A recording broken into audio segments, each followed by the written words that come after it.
benta mo? Bilisan mo nga! Kaano-ano mo ba yung babaeng nun? Chang Violi po.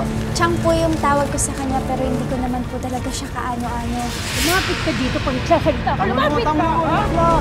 Kayo po, may anak po ba kayo? Oo, isa. 3 years old siya noon. Pinangay siya. Sana po makita po kayo ulit. Alam mo, kaedad mo siya ngayon. Kahit may pagsubok. Alam mo, ang galing mong kumanta. Sumali ka dito. Tigilan mo na yung ambisyon na yan, ha? Naintindihan mo? Naintindihan mo? Hindi mo ba talaga alam kung sino ang mga magulang mo?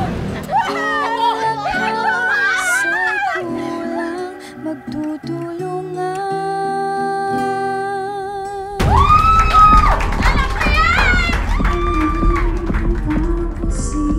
Wag na wag ko talaga malalaman, ha? Na itutuloy mo ang pagsali sa singing contest na ito.